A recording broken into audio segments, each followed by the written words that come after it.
Hello everybody, welcome back to authorized info channel. In today's video, I'll show you how to easily create a pin for your address book on the CANON i-SENSYS MF657Cdw.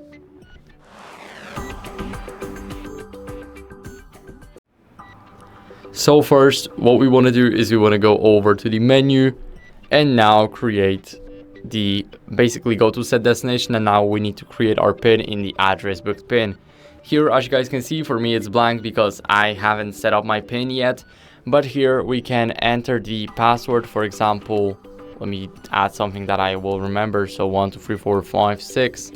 Let's just click on apply, and now we need to confirm it. So after we click apply, as you guys can see, these settings are now configured, and that's basically it.